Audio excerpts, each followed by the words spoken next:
Salut les amis, j'espère que vous allez merveilleusement bien. Moi de mon côté, je vais à merveille. Et donc, dans la séance d'aujourd'hui, dans la vidéo d'aujourd'hui, nous allons parler un peu de la déclaration BNC. La déclaration BNC du 7,5%. Et donc, qu'est-ce que le BNC? Donc, le BNC, c'est le bénéfice non commercial.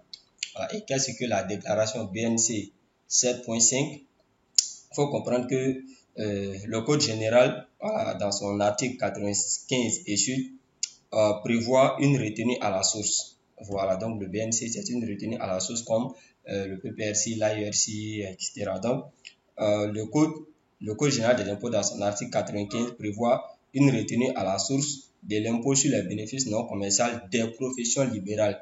Donc, j'insiste bien dessus, des professions libérales. Et quels sont ou qui sont les membres des professions libérales? Sachez que lorsqu'on parle de professions libérales, il s'agit essentiellement de tout ce qui est des avocats, des commissaires briseurs, des commissaires de justice, les conseils juridiques et fiscaux, voilà, les cabinets comptables, les notaires et les enseignants vacataires. Les enseignants vacataires, les médecins, voilà, et encore les artistes, tout ça. Voilà. Donc, c'est ceux-là, certes, c'est une liste qui n'est pas exhaustive, mais c'est ceux-là, en réalité, qui rentrent plus ou moins dans la famille, n'est-ce pas, des professions libérales. Et donc, pour ces professions-là, la loi prévoit une retenue à la source de 7,5% appelée la déclaration BNC 5,5 ou appelée l'impôt BNC de 7,5%. Voilà. Et donc, aujourd'hui, nous n'allons pas voir tous les cas, nous allons nous atteler sur un seul cas espèce. Voilà, la question m'a été posée par certains abonnés, voilà, sur comment faire la déclaration pour les enseignants vacataires. Voilà, donc aujourd'hui la vidéo va plus s'accentuer sur la déclaration pour les enseignants vacataires. Donc pour un établissement privé où des enseignants vont faire de la vacation, voilà, donc cela, quelle est la déclaration qu'il faut faire pour cela. Donc, il faut comprendre que cela ne sont pas pris en compte dans la déclaration ITS. Ça, c'est un premier fait. Voilà. Dans un établissement privé, il y a l'administration qui est là, qui travaille 30 jours sur 30. Voilà, en tout cas, qui travaille tout le mois. Par contre, les vacataires, ils ont des heures, voilà, d'enseignement. Voilà. Donc, lorsque il a des heures, il vient, il fait ses cours et puis voilà. Donc, eux, ils sont pas réguliers au fait. Voilà, eux, ils sont pas réguliers. Donc, dans ce cas espèce, vous devez faire la part des choses. Voilà, quel est le personnel administratif et quel est le personnel enseignant vacataire. Et parmi les enseignants, il y a d'autres qui sont des titulaires, qui travaillent comme des salariés normaux et par contre, il y a d'autres qui sont vacataires. Donc, ceux qui sont vacataires, ils ne sont pas pris en compte. Par contre, ceux qui travaillent comme des salariés normaux, voilà, eux, ils sont des titulaires. Donc, ceux-là, plus l'administration, c'est ceux-là que vous devez déclarer au niveau de la déclaration ITS. Par contre, pour les vacataires, il existe une autre déclaration pour ceux-là qu'on appelle la déclaration BNC de 7,5%. Et donc, la loi prévoit comme ça pour dire que pour les enseignants vacataires, lorsqu'ils viennent faire leurs cours, voilà, leurs heures de cours, à la fin du mois, lorsque vous voulez donner leur paye, alors il y a un prélèvement à la source que vous devez faire. C'est-à-dire ici, je suppose que vous faites l'heure. Si par exemple dans un établissement, vous faites l'heure, par exemple, je dis n'importe quoi, vous faites l'heure à 1500. L'établissement fait l'heure à 1500 et que monsieur Y a fait par exemple 40 heures dans l'établissement. Donc du coup, pour avoir le montant mensuel qu'on doit lui payer, c'est tout simplement les 1500 heures multipliées par les 40 heures. D'accord? Donc il va se retrouver avec un montant de 60 000 francs le mois. Yes. Donc on se comprend jusque-là. Donc il va se trouver avec un montant de 60 000 francs le mois. Mais la loi dit, on ne va pas lui reverser les 60 000 francs. Avant de lui reverser les 60 000 francs, on doit faire une retenue à la source. Donc, on doit prélever 7,5% sur les 60 000 et lui reverser le reste. Et les 7,5% qu'on prélève là, on doit reverser à la DGI. J'espère qu'on se comprend. Donc, du coup, le montant qui lui sera reversé, ça sera tout simplement les 60 000 multiplié par 7,5%, tout simplement. Pardon. Ici, c'est 1 virgule. Voilà. Du coup, montant qui lui sera prélevé, c'est 4 500 francs que nous allons prélever sur ces 60 000. Donc, du coup, lorsqu'on va faire les 60 000 moins les 4 500, ce qui va rester, ça sera 55 000. Donc, c'est les 55 000 que nous allons remettre, n'est-ce pas, à cet enseignant vacataire. Et les 4 500, nous allons reverser, n'est-ce pas, à l'administration fiscale. Et donc, si nous avons plusieurs enseignants vacataires, c'est ce calcul-là qu'il faut faire pour chaque enseignant et, n'est-ce pas, à la fin du mois, il faut agréger tout ça et aller faire la déclaration BNC. Et donc, c'est ce que je vais vous montrer dans cette vidéo-là. Et donc, pour vous qui êtes dans des établissements privés, donc pour le faire, voilà, voici comment il faut procéder. Donc, vous devez établir un tableau qui respecte plus ou moins, voilà, ces éléments-là. Donc, ici, vous pouvez mettre NCC. Comme je l'ai dit, c'est pas, la déclaration n'est pas faite uniquement que pour, voilà, les anciens vacataires. Mais dans cette vidéo, ce que je décide de vous montrer ici, c'est uniquement pour les enseignants. Voilà. Donc, vous allez voir dans le fichier EDI, voilà comment le fichier EDI se présente. Voici les onglets qui sont demandés. Voici les onglets qu'il faudra renseigner. Donc, vous devez déjà préparer votre fichier tel qu'il est. Donc, ici, NCC, vu que ce sont des anciens vacataires, vous n'allez rien mettre ici. Voilà, vous n'allez rien mettre. Vous mettez seulement des tirets. Ici, raison sociale, vous allez mettre les noms des enseignants, leur activité. Vous mettez ici les professeurs de mathématiques, physique, chimie, etc. L'adresse, vous mettez, voilà, la localité. Le téléphone, donc le contact de chaque enseignant. Ici, la nature des biens et prestations. Voilà, quel est le service que cet individu-là a rendu. Donc, ce sont des enseignants, donc vous mettez enseignement. Voilà, la référence de la facture, évidemment, il n'y a pas facture, vous mettez des tirets. Voilà, le montant des prestations. Donc, quel est le montant qu'on doit reverser à cet enseignant-là en fonction de son nombre d'heures, n'est-ce pas, effectuées. Voilà, comme j'ai pris l'exemple tout à l'heure. Voilà, donc si en fin d'année, après comptabilisation du nombre d'heures qu'il a effectué, on voit qu'on lui doit, par exemple, celui-là, 135 500, etc., etc. Donc, ça, c'est le montant brut de la prestation qu'on doit lui reverser. Mais on va appliquer une retenue de 7,5% dessus. Voilà, avant de lui reverser le reliquat. Voilà, donc ici, vous allez mettre ici le montant des prestations, le montant de la retenue, la date de paiement. Voilà, la date de paiement et puis voilà, c'est tout. Donc, lorsque vous renseignez comme ça c'est le fichier à votre niveau que vous pouvez utiliser pour suivre, voilà, les enseignants vacataires. Donc, une fois tout cela renseigné, bon, j'ai juste pris l'exemple d'un collège privé La Vengeance, voilà, et nous avons la liste du personnel vacataire du mois d'avril 2024. Donc, une fois fini de renseigner tous ces éléments-là, vous allez télécharger le fichier EDI. Je pense qu'il est ici. Voilà. Donc, vous allez télécharger le fichier EDI de la déclaration BNC. Donc, ici, au niveau des codes impôts, vous venez choisir. Voilà, faites attention. Il y a PPRC qui est aussi une retenue à la source. Voilà, il y a BNC, tout ça. Donc, il faudra faire attention. Donc, il y a BNC régule. Ce qui nous intéresse, c'est là où c'est écrit RIBNC, retenue d'impôt BNC. Donc, vous cliquez dessus, c'est ce que vous prenez. Et si vous mettez le NCC de votre entreprise, voilà, votre établissement, vous mettez le numéro de son compte contribuable, le numéro du compte contribuable. Ici, l'année d'imposition, vous mettez l'année et le mois d'imposition également, vous renseignez. Donc ici, comme je l'ai dit là, vous allez renseigner tel que voilà, les en-têtes sont présentées. Vous allez renseigner textuellement les informations.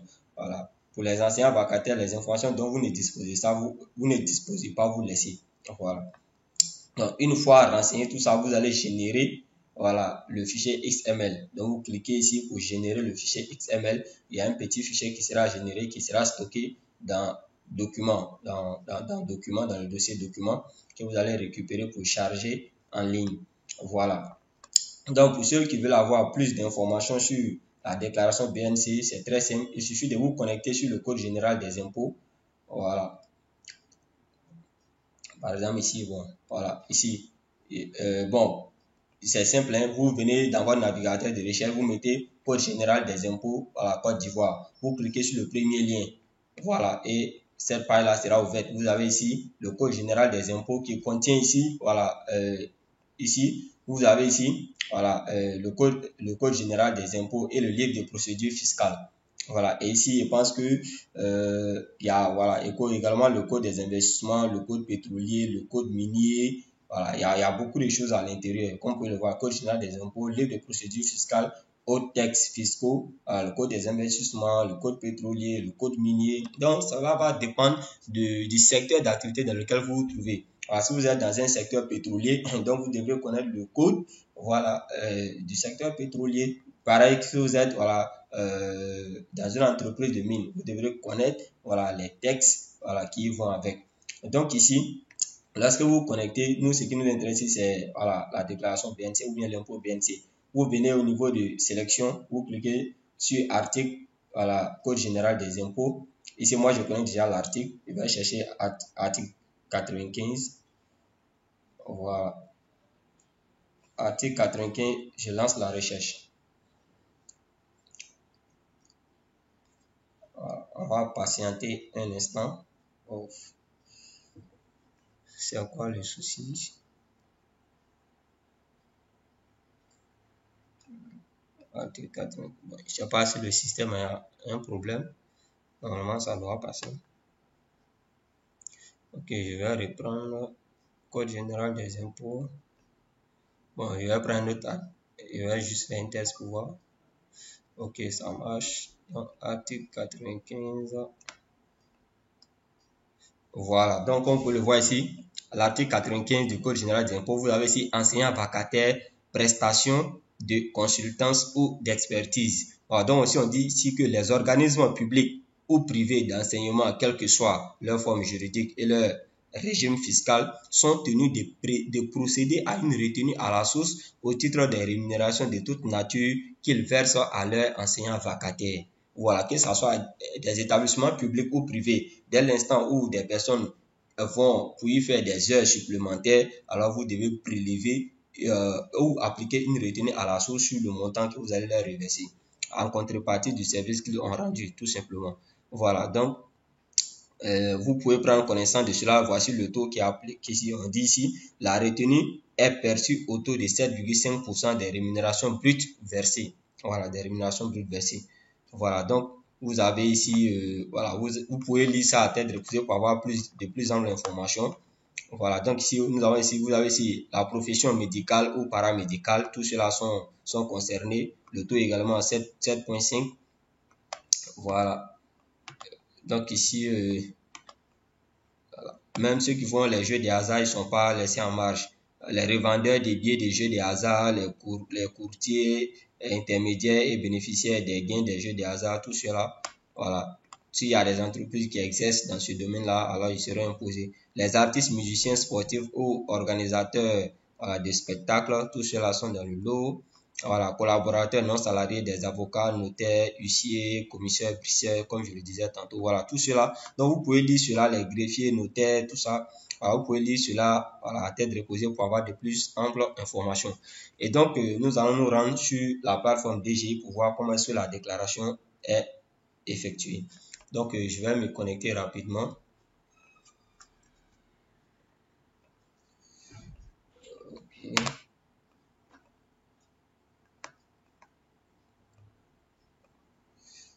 Je ne veux pas que la vidéo soit trop longue.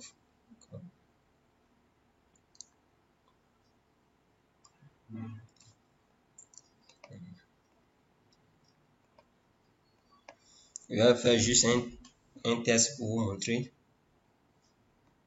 Nous sommes déjà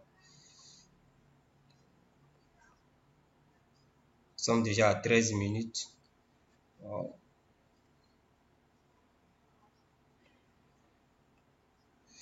D'accord. Donc ici, une fois connecté, je viens sur déclaration effectuée. Voilà, vous descendez. Vous allez voir ici retenue à la source au titre de l'impôt BNC. Voilà, vous sélectionnez le mois en question que vous voulez déclarer. Voilà. Une fois connecté, voilà. Donc, si vous ne voyez pas cela figurer chez vous et que c'est un impôt qui vous concerne, il suffit de venir au niveau de déclaration et vous descendez où c'est écrit sélection des impôts à déclarer. Vous cliquez dessus, vous allez fouiller dans la liste, vous sélectionnez, vous cochez l'impôt qui vous concerne, vous descendez, vous allez voir en bas un bouton enregistrer, vous enregistrez et l'élément sera affiché dans les déclarations à effectuer. Voilà. Donc ici, quand on vient ici, on clique tout simplement sur démarrer la déclaration.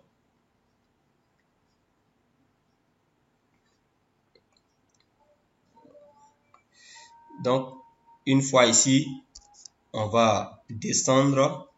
Ici, nous allons descendre jusqu'à la partie qui nous intéresse. C'est la partie des enseignants vacataires.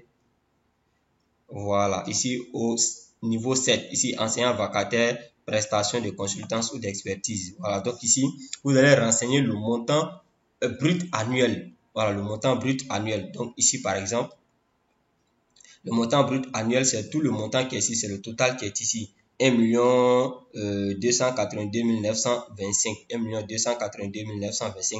Donc, c'est ce qu'il faut renseigner ici. Voilà, 1 282 925. C'est ce qu'il faut renseigner ici et automatiquement le calcul se fait. Ici, s'il y a une régularisation sur les périodes précédentes, vous la faites. Dans le cas contraire, vous mettez 0.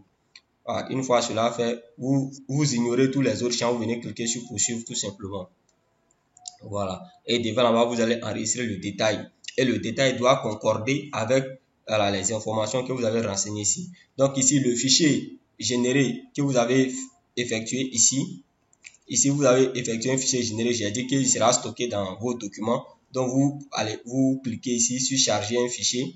Vous partez dans document, vous chargez le fichier. Voilà. Voilà, donc vous partez dans le document, ça va s'afficher, ça sera un fichier comme ça, tel que c'est un fichier bleu comme ça, fichier XML. Vous chargez le fichier, le bon fichier, et ensuite vous cliquez sur poursuivre. Si c'est bien renseigné, lorsque vous allez cliquer sur poursuivre, à la prochaine étape, ils vont vous faire sortir le détail que vous avez renseigné sur le fichier EDI. Voilà, et ensuite vous cliquez pour valider. Voilà, si les deux retenues, la retenue que vous avez, le calcul que le logiciel a fait automatiquement au début, lorsque vous avez mis le montant brut total et les retenues que vous avez mis sur le détail, s'il n'y a pas de concordance, alors il va vous dire qu'il y a un écart. Et généralement, c'est dû par les arrondis parce que lorsque vous faites le calcul sur Excel ici, ça fait des arrondis. Donc, à vous de jouer dessus. Vous pouvez jouer sur des montants ici. Lorsque le logiciel va vous dire qu'il y a des écarts de 2 francs, 1 franc, à vous de jouer sur les montants ici pour que ça tombe exactement. Et donc, les amis, c'est tout pour cette séance. C'est ce que je voulais vous montrer dans cette courte vidéo. J'espère qu'elle vous sera d'une très grande utilité. Donc, d'ici là, portez-vous bien. Et une dernière chose, je voulais oublier. Donc, retenez que au niveau de la déclaration ITS, le formulaire a été légèrement modifié. Le formulaire EDI annexe ITS a été légèrement modifié. Donc, ceux qui avaient déjà le formulaire l'annexe EDI il y a de ça 1-2 semaines, alors il faudra télécharger voilà l'annexe. Sinon, lorsque vous allez essayer de charger, ils vont vous dire que voilà, le nombre de champs est différent du nombre de champs attendus. Voilà, parce qu'il y a des colonnes qui ont été ajoutées, il y a 2 colonnes qui ont été ajoutées, notamment la colonne ajustement et net à payer. Voilà. Donc, il faut télécharger le fichier pour ensuite l'utiliser. Donc, c'est tout pour cette séance. Voilà, portez-vous bien. Et si vous avez des incompréhensions, des préoccupations, n'hésitez surtout pas voilà, à me contacter, que ce soit par WhatsApp ou encore par mail, ou bien vous m'écrivez voilà, directement sur YouTube. Et je ferai l'effort de répondre à vos préoccupations. D'ici là, portez-vous bien et on se dit à la prochaine séance.